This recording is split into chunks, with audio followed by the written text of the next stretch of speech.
Alhamdulillahilladzi arsala rasulahu bil huda wa dinil haq liyudhhirahu 'ala dini kullihi wa kafa billahi shahida. Asyhadu an la ilaha illallah wahdahu la syarika lahu wa asyhadu anna Muhammadan abduhu wa rasuluh alladzi la nabiyya ba'dah.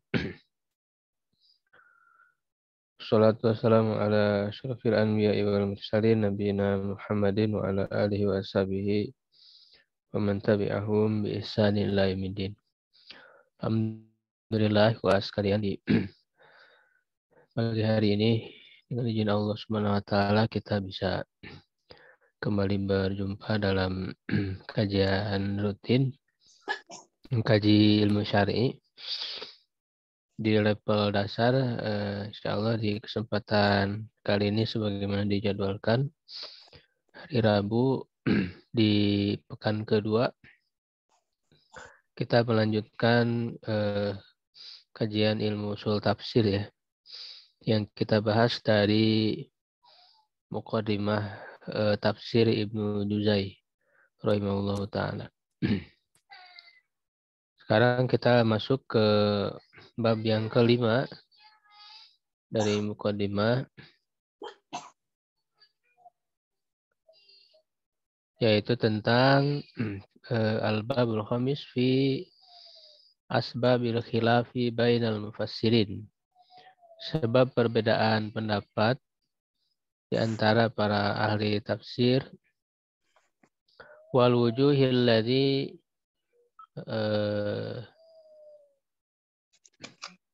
yurajjahu biha baina aqwalihim, ya, dan bentuk-bentuk atau cara-cara metode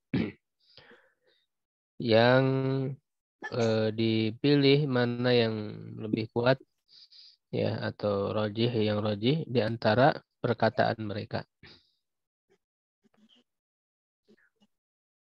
Fa amma asbabul khilafi fahiya isna asyar.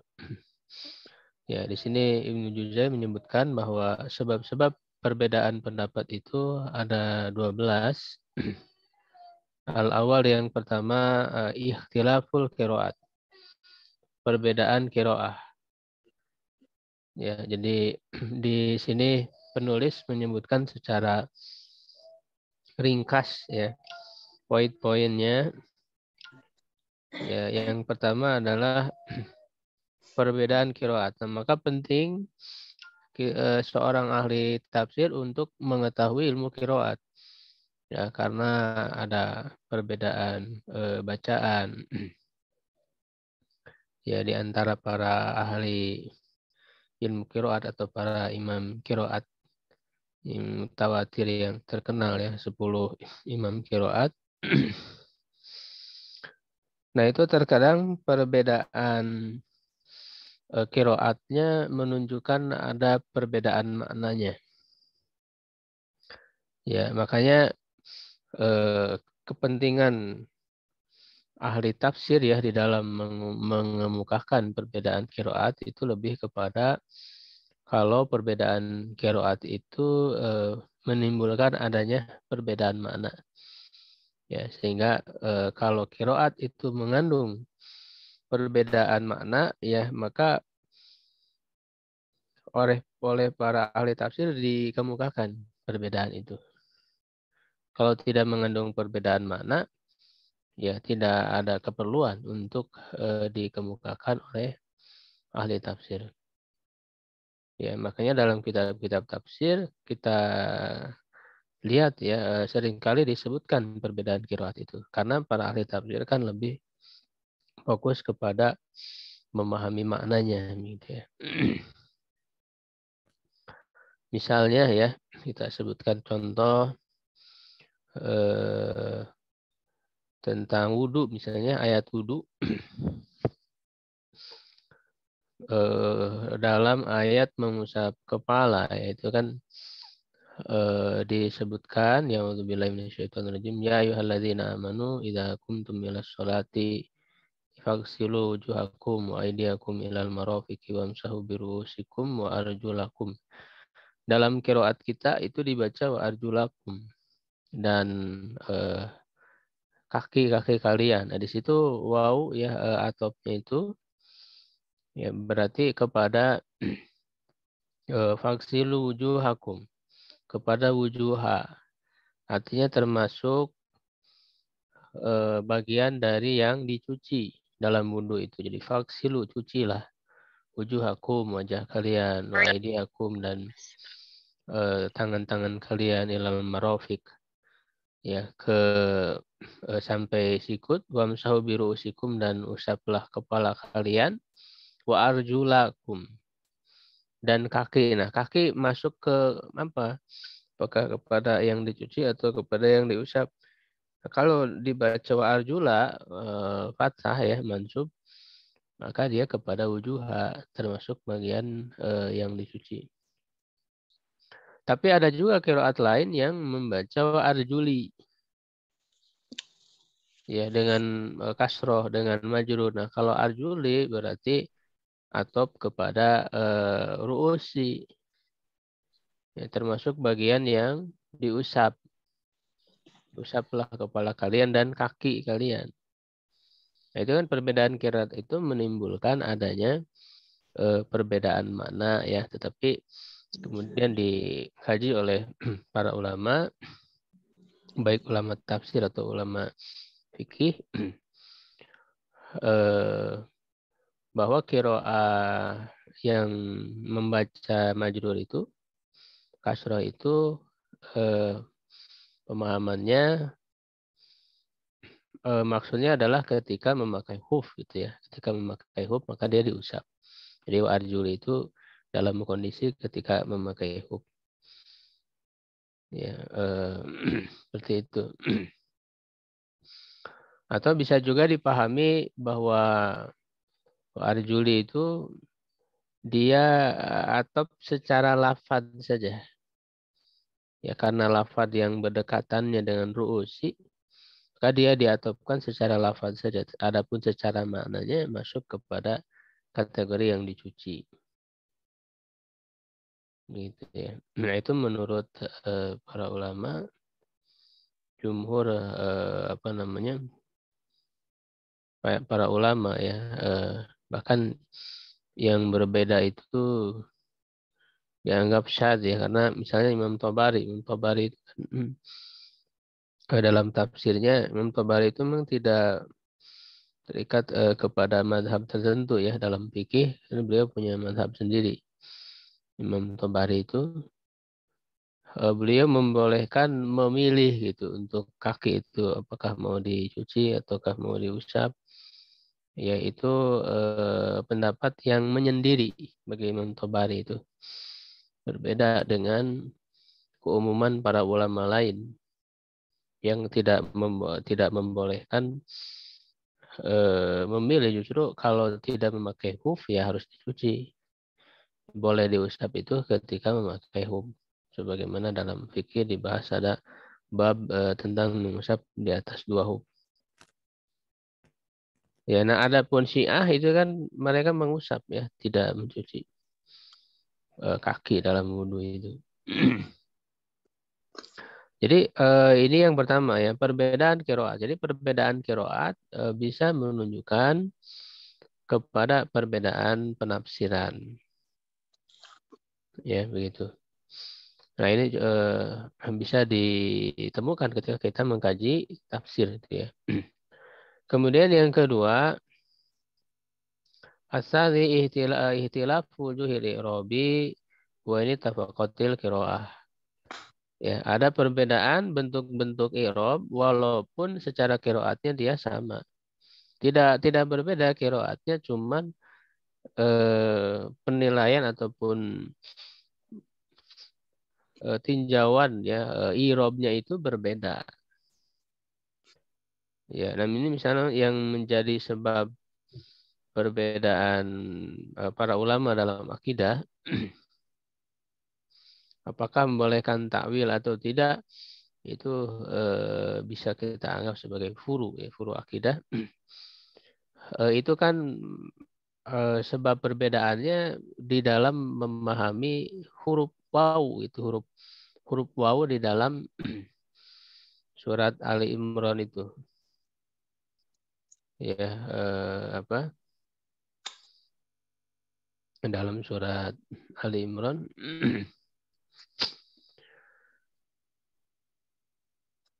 yang menyebutkan tentang ayatum kamat wa ukharu mutasyabihat, ya tidak mengetahui takwilnya itu ya kecuali Allah. Ya, illallah la ya'lamu ta'wilahu illallah. Nah, warrasikhuna fil ilmi, dan orang-orang yang rasih, yang kuat ya di dalam keilmuannya. Nah, itu memahami huruf waw itu. Waw itu apakah huruf waw atop ya, ataukah waw istinab ya, memulai kembali. Nah, itu kan perbedaan penilaian ya di dalam salah i'rab ini sangat mengandung kepada perbedaan makna penafsiran, bahkan menjadi sebab perbedaan madhab gitu ya, pendapat. Ya, kalau wawunya dianggap atop, ya jadi dia diatopkan kepada Allah. Jadi yang mengetahui takwilnya itu Allah Subhanahu wa taala, dan gitu ya, dan orang-orang yang rasih dalam ilmunya juga mengetahui takwilnya. Ini menjadi alasan bolehnya takwil terhadap ayat yang mutasyabihat. Ya, sehingga digunakan ya metode ini oleh para ulama ya Syariah misalnya, Maturidiyah, mereka lebih membolehkan takwil ya, meskipun tidak diriwayatkan dari Rasulullah atau para sahabat. Berbeda dengan para ulama Hanabilah, yang mereka hanya menerima takwil kalau ada langsung dari Rasulullah dan para sahabat. Itu di ayat 6 ya, surat Al-Imran ya, waladzi anzala 'alaikal kitab minhu ayatun muhkamatun hunna ummul kitab wa ukhra mutasyabihat. Fa ammal ladzina fi qulubihim zaygun fayattabi'una ma tasyabaha minhu ibtigha al-fitnati wa ibtigha ta'wilih wa ma ya'lamu ta'wilahu illallah warrasikhuna fil ilmi. Ya, itu kalau dianggap atop wawunya itu. Ya, tapi penafsiran kedua, i'rab yang kedua, wawunya itu tidak atop, tapi istinab, memulai kembali. Sehingga warrasihun di situ tidak diatopkan kepada Allah, tapi sebagai mubtada. Ya, yaquluna amanna bihi itu khobarnya. Ya, sehingga yang mengetahui takwilnya itu hanya Allah. Orang-orang berilmu pun tidak mengetahuinya. Itu ini yang menjadi alasan tidak membolehkan takwil. Jadi hanya perbedaan dalam i'rab ya, i'rab gitu ya. Begitu juga misalnya hampir sering sekali kita temukan ya dalam penafsiran ayat tentang perbedaan i'rab ini, dan bisa jadi dari sisi perbedaan maknanya tidak terlalu jauh gitu ya perbedaannya itu. Ya, misalnya ayat zalikal kitabu ya, la raiba fi zalikal kitabu. Alkitabu di situ apakah sebagai badal dari zalika ataukah sebagai khobar? Ya, kalau misalnya sebagai badal zalikal kitabu, kitab ini, dan khobarnya yang berikutnya. Tapi kalau dia sebagai khobar, ini adalah kitab. Itu sebagai khobar. Jadi ada perbedaan mana. Dan perlu diketahui ya sebelum lebih jauh lagi bahwa adanya perbedaan dalam penafsiran Quran ini bukanlah perbedaan yang tadad ya, atau tanakud, saling kontradiksi. Ya, karena itu mustahil di dalam Al-Quran. Karena Allah Subhanahu wa taala menjelaskan Fala yatadabbaruna al-Qur'an walau kana min indi ghairillahi lawajadu fihi ikhtilafan katsiran. Ya, apakah mereka tidak mentadabburi Al-Qur'an? Kalaulah Al-Qur'an ini berasal dari selain Allah, maka akan didapati ya di dalamnya, mereka mendapati di dalamnya pertentangan yang banyak, kontradiksi yang banyak. Nah, jadi yang dimaksud perbedaan penafsiran ayat itu bukan perbedaan tanakud ya atau tadod, kontradiktif ya, tetapi hanya perbedaan tanawu, ikhtilaf tanawu. Jadi ikhtilaf itu ada dua, ada ikhtilaf tadod, ada ikhtilaf tanawu. Jadi bervariasi saja, menunjukkan bentuk-bentuk yang bervariasi dan tidak bertentangan secara hakikatnya. Termasuk juga dalam hadis. Jadi kalau kita menemukan ada perbedaan dalam hadis itu bukan perbedaan secara hakiki, tapi perbedaan secara zahirnya saja. Secara zahirnya berbeda. Sehingga kan selalu bisa ditemukan jalan keluar dari perbedaan itu.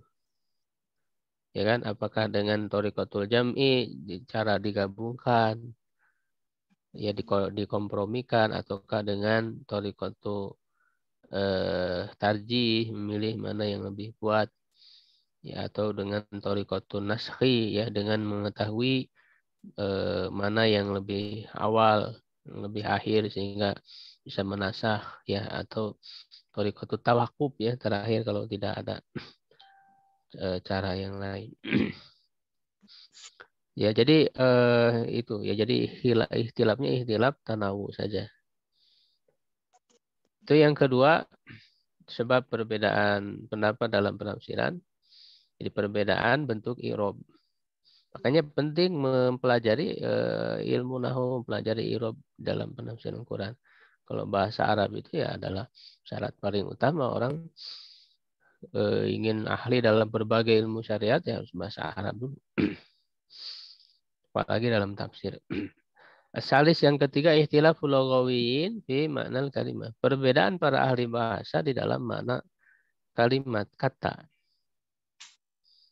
Ya.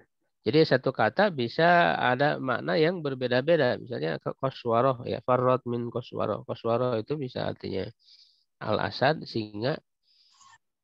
Ya kan, bisa artinya ar-rami, orang yang melempar. Gitu. Jadi perbedaan makna terhadap satu kata. Ya, misalnya yang terkenal menjadi perbedaan di antara para ahli fikih memahami kata kuru, ya.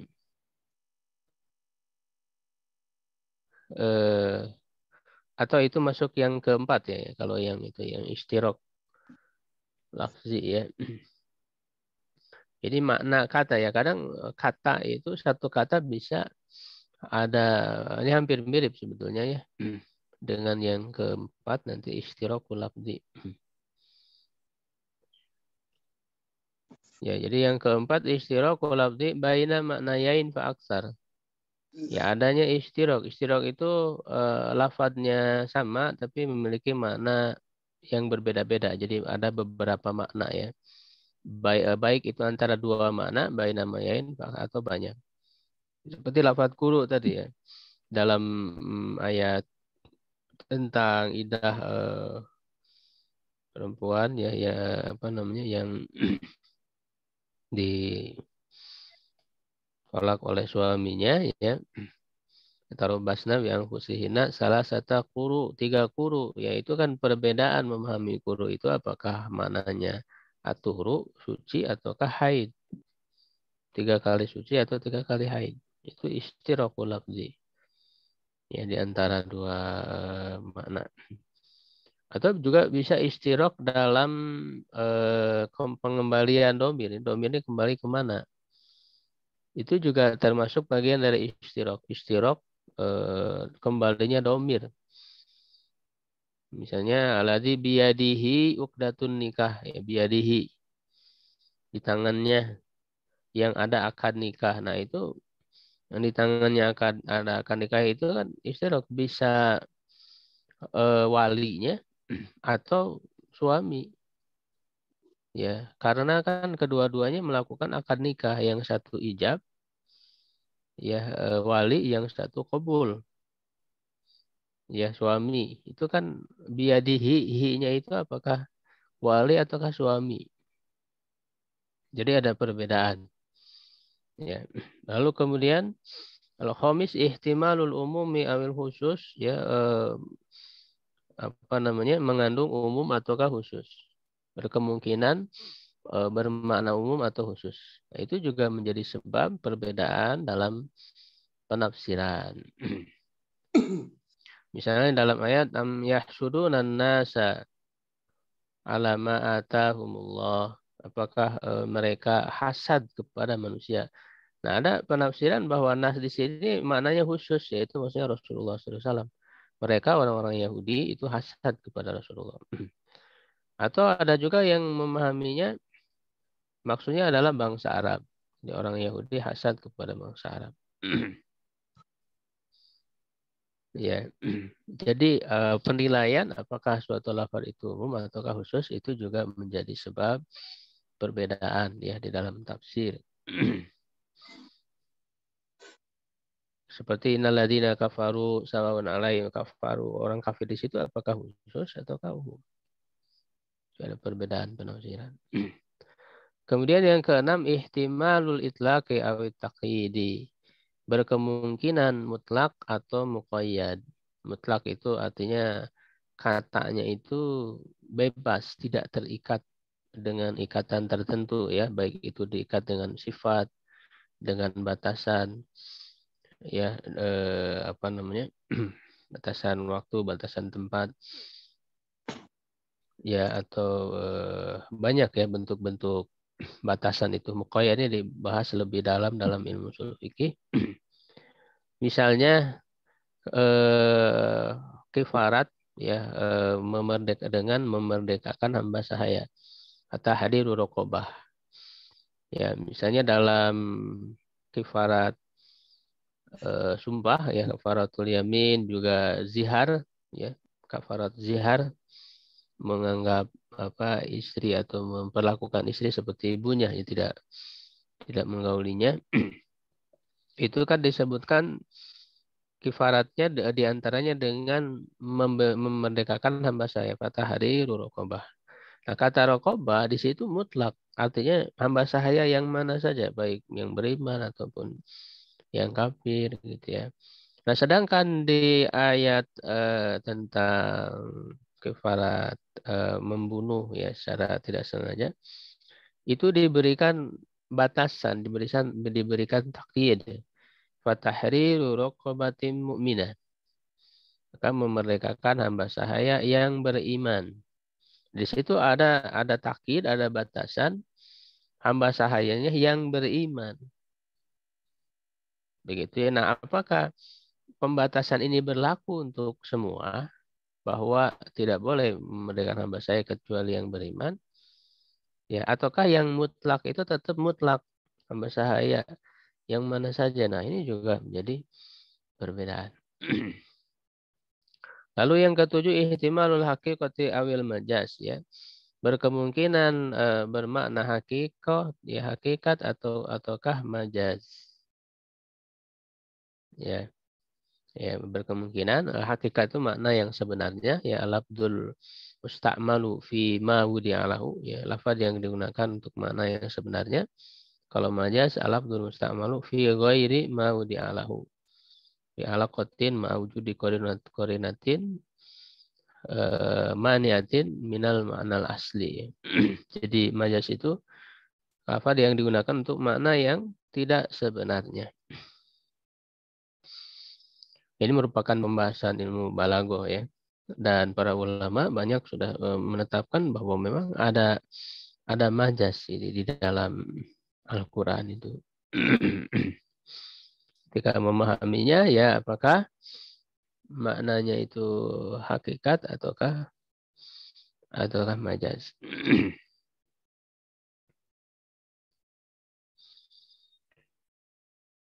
Ihtimalul idmar awil istiqlal ya, berkemungkinan ada yang dibuang idmar itu. Awal istiqlal ataukah istiqlal tanpa ada yang dibuang. Ya, apa namanya?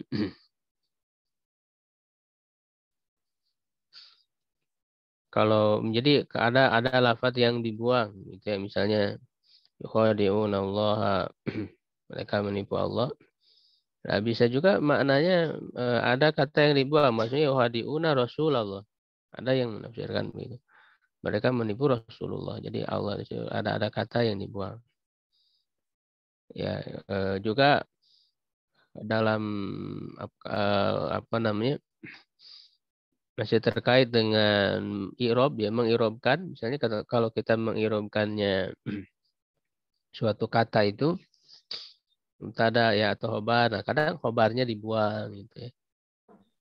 Misalnya atau mubtadanya yang dibuang di dalam ayat itu. Nah, berarti kan itu idmar namanya, ada yang dibuang. Kalau istiqlal artinya tidak ada yang dibuang. Ya jadi tidak ada kata yang dibuang istiqlal itu. Mandiri atau independen istiqlal itu. Tidak butuh kepada kata atau pembuangan kata. Nah, itu juga bisa menjadi sebab perbedaan ya. Lalu ihtimalu kaunil kalimah zaidatan au ghairu zaidatin.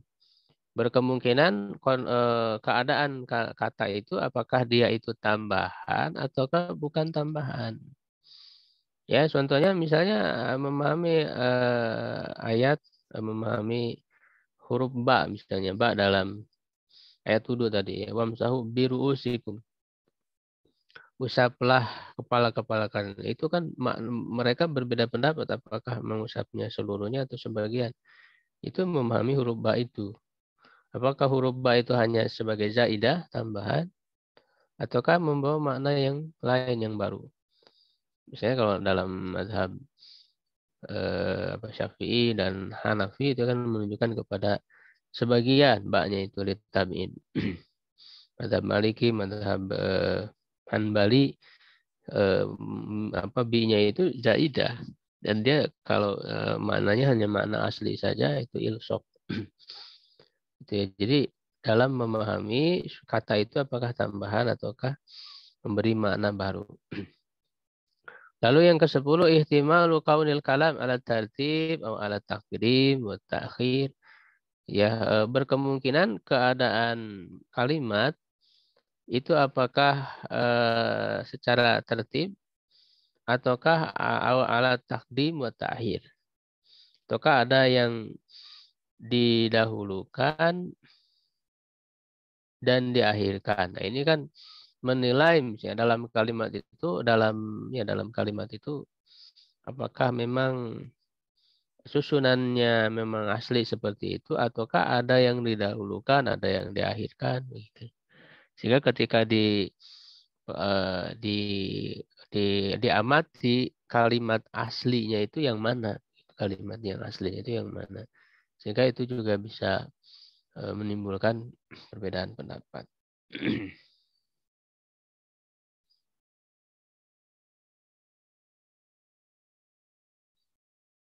Ya, misalnya dalam ayat 2 tadi kan bagaimana susunannya itu kan usahu biru usikum wa arjulakum. Arjula walaupun dia masuk kepada bagian yang dicuci tapi posisinya secara urutan itu setelah mengusap kepala. Nah, ini menunjukkan tertib gitu ya, wajibnya tertib dalam wudhu. Itu diakhirkan dan didahulukan. Takdim, takhir ini juga dalam kajian ilmu balaghah ya, takdim, takhir juga. Al-hadi asyar yang ke-11 istimal an yakun al-hukum mansuhan atau muhkaman. Ya, ada kemungkinan apakah hukumnya itu mansuh ataukah muhkam, tidak dimansuh, tidak dihapus hukumnya. Apakah masih berlaku ataukah tidak. Itu juga menjadi sebab perbedaan. Yang ke-12 yang terakhir ikhtilaf riwayat fi tafsir, perbedaan riwayat dalam penafsiran ani Nabi sallallahu alaihi wasallam ani salaf dan juga dari salaf. Ya, jadi tafsir bil ma'thur itu kan maknanya adalah yang diriwayatkan baik itu langsung dari Nabi Ya, dan kalau penafsiran langsung terhadap lafaz dari Nabi itu sangat sedikit. Ya, yang lebih banyaknya Rasulullah menafsirkan secara makna, tidak secara lafaz langsung. Jadi semua yang dikatakan oleh Nabi, semua yang dilakukan oleh Nabi itu kan dalam rangka menjelaskan Al-Quran, pengamalan Al-Quran, penerapan Al-Quran. Itu artinya penafsiran secara maknawi. Kalau secara lafzi, ya lafaz langsung oleh Rasul diterangkan itu sedikit.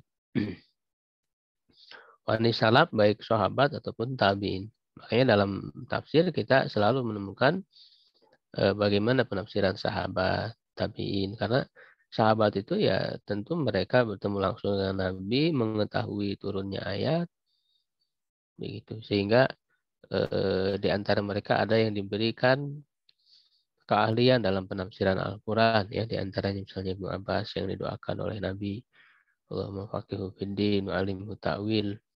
Ta'wil di sini maksudnya tafsir. Dan juga para tabi'in mereka belajar dari para sahabat. Misalnya murid-muridnya Ibnu Abbas. Nah, kemudian berikutnya bagaimana cara ya ataupun metode di dalam memilih yang lebih kuat. Wa ma wujuh tarjih, bentuk-bentuk tarjih ya pemilihan pendapat yang lebih kuat wahia isna asyar. Ada 12 juga sama metodenya. Yang pertama al-awal tafsiru ba'dil Quran bi ba'din. Penafsiran sebagian Al-Quran ayat Quran dengan sebagian yang lain. Fa idza dalla maudi'um minal Qur'ani 'alal muradi, ya apabila suatu tempat dari Al-Quran itu menunjukkan kepada maksud bimaudi'in akhar, kepada tempat yang lain, hamalnahu alaihi, maka kita arahkan atau tujukan maknanya itu kepadanya. Warajahnal qaula bidzalika, kita menguatkan pendapat dengan hal itu ala ghairihi minal aqwali, dari atau atas pendapat yang lain. Ya, karena memang antara ayat dengan ayat lain itu saling menafsirkan. Ya, dan juga di antaranya perbedaan qiraat juga itu bisa saling menafsirkan. Ya, dan memang cara yang paling awal, yang paling utama dalam menafsirkan Quran adalah ya dengan Al-Quran lagi. Tafsir Quran bil Quran. Ini yang ditempuh oleh para ulama. Di antaranya misalnya Ibnu Katsir ya dalam tafsirnya, atau yang lainnya selalu atau ada secara khusus misalnya Muhammad Amin Asy-Syinkiti, yaitu menulis Adwaul Quran. Itu kan secara dominan membahas tafsir Quran dengan Quran. Ya, dan juga disebutkan oleh Ibnu Taimiyah dalam Muqaddimah ya fi usul tafsirnya itu, ketika beliau ditanya cara yang terbaik dalam menafsirkan Quran itu apa, yang pertama adalah menafsirkan Quran dengan Quran. Itu metodenya Ibnu Taimiyah kan dipraktekkan oleh Ibnu Katsir dalam tafsirnya. Ya, karena Ibnu Katsir itu muridnya Ibnu Taimiyah. Ya, jadi kalau ada penafsiran langsung dari Quran ya maka itu yang dikuatkan sebagai cara untuk mentarjihnya. Begitu ya. Asani yang kedua, hadis Nabi sallallahu alaihi wasallam, fa idza warada anhu alaihi salatu wasallam tafsir syai'in minal Qur'ani awwalna alaihi. Jadi hadis Nabi sallallahu alaihi wasallam apabila terdapat ya dari Nabi sallallahu alaihi wasallam tafsir sesuatu daripada Al-Qur'an, maka kita ya akan kembalikan kepadanya. La siyama in warada fil hadis sahih, apalagi kalau terdapat dalam hadis yang sahih. Itu penafsiran Nabi didahulukan.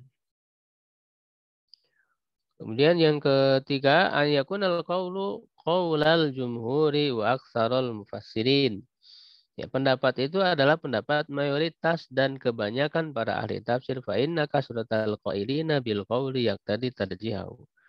Karena banyaknya orang-orang yang berpendapat dengan suatu pendapat itu menuntut ya menguatkan pendapatnya. Ini jadi sebagai salah satu alasan metode menguatkan pendapat, karena memang banyak para ulama yang berpendapat dengan pendapat itu.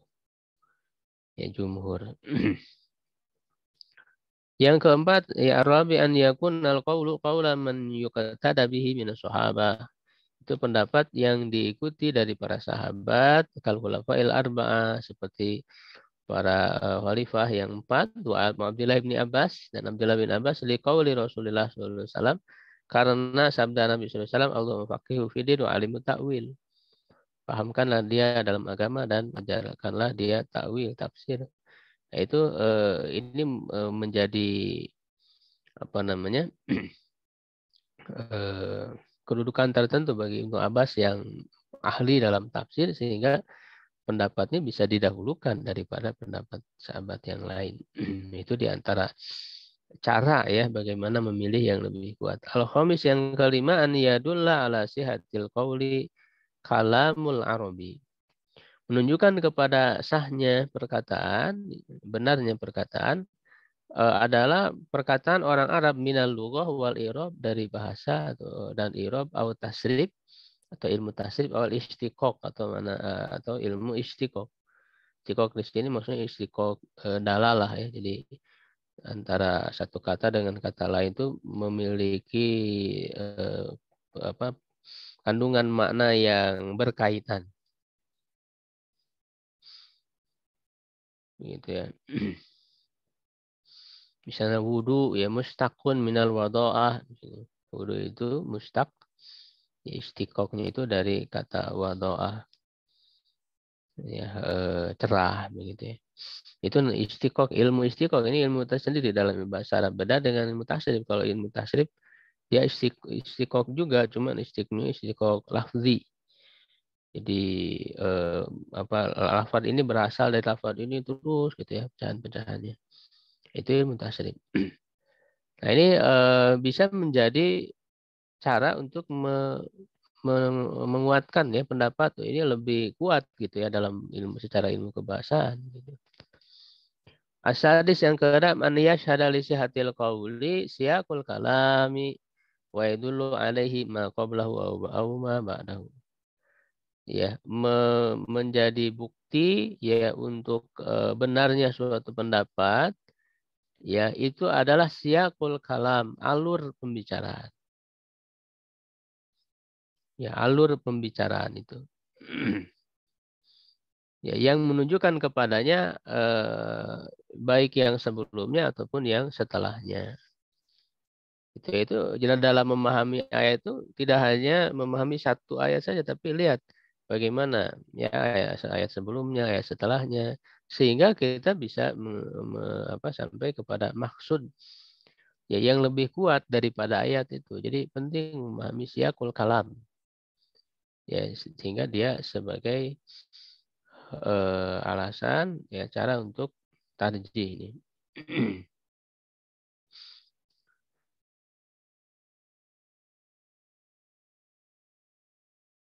Asabi yang ketujuh, an yakuna dzalikal ma'na wal mutabadir ila dzihni. Makna itu adalah mutabadir ila dzihni, yang terbersit di dalam pikiran pada mulanya. Jadi secara langsung terbersit di pikiran. Ini disebut zahir ya.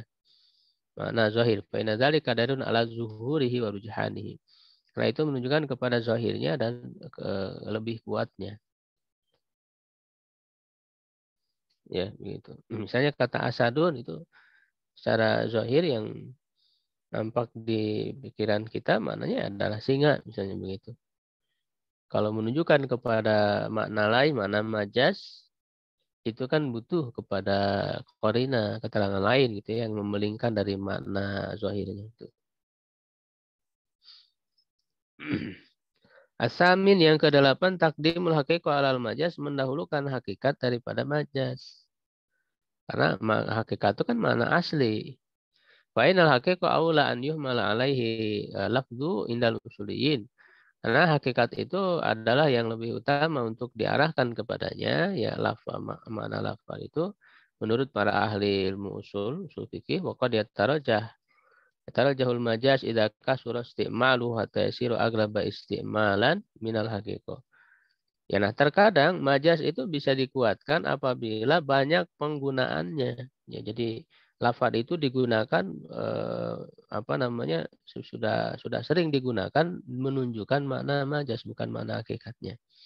Sehingga dia menjadi penggunaan yang lebih dominan daripada hakikat. Nah, kalau ada yang seperti itu bisa dikuatkan majaznya. Mana majaznya? Wa yusamma majazan rajihan wal haqiqatu marjuhatan. Ya, dan dia dinamakan majaz yang kuat dan hakikat yang lemah.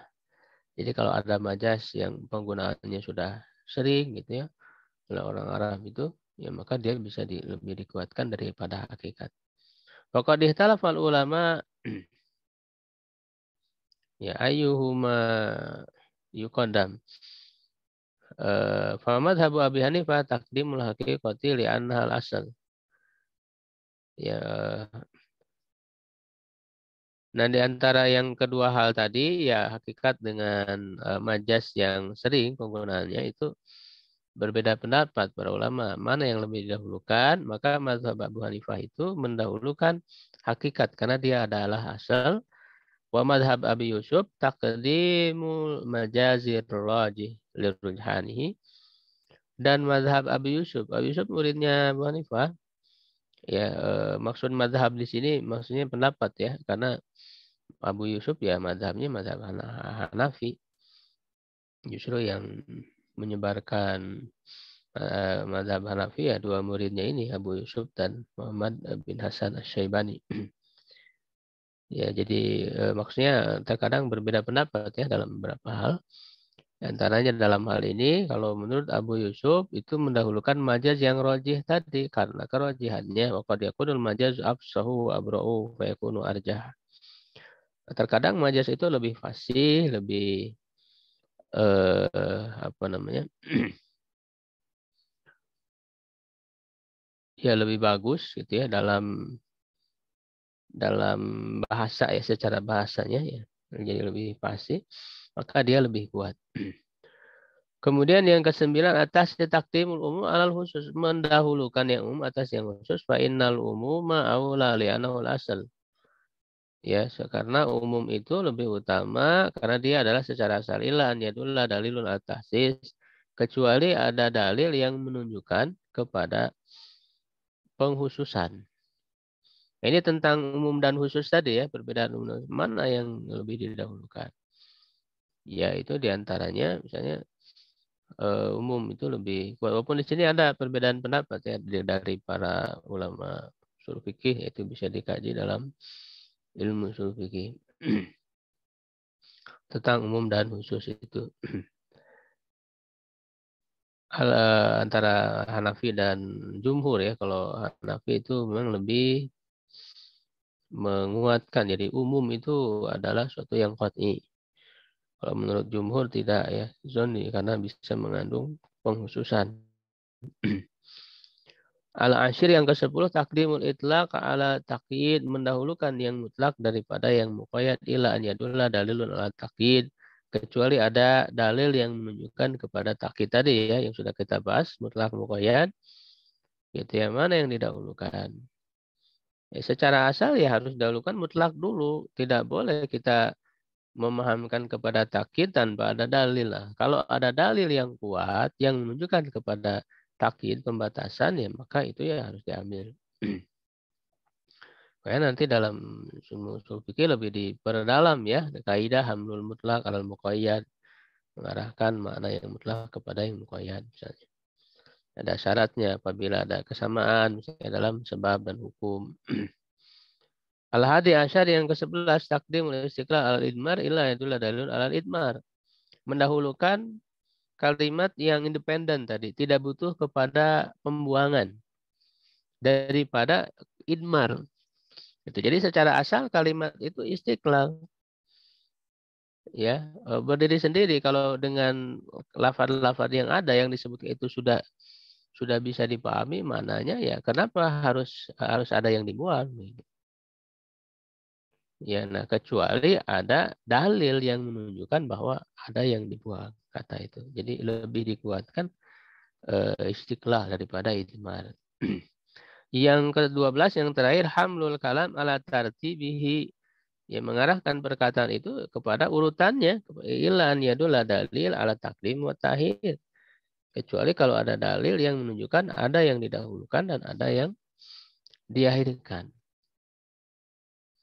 Ya, jadi seperti itu metode yang dikumpulkan, yang diringkas oleh Ibnu Juzai dalam mukadimah tafsirnya itu ya. Ada 12 sebab perbedaan pendapat dan 12 cara mentarjihnya. Baik, bahas sekalian, kita cukupkan untuk kajian pagi hari ini. Barangkali kalau ada yang ditanyakan. Kalau tidak ada, ya kita cukupkan ya. Syukran ala ihtimamikum. Subhanakallah bihamdik. Asyhadu an la ilaha illa anta astaghfiruka wa atubu ilaik. Aqulu qouli hadza astaghfirullah li wa lakum. Assalamualaikum warahmatullahi wabarakatuh. Waalaikumsalam warahmatullahi wabarakatuh.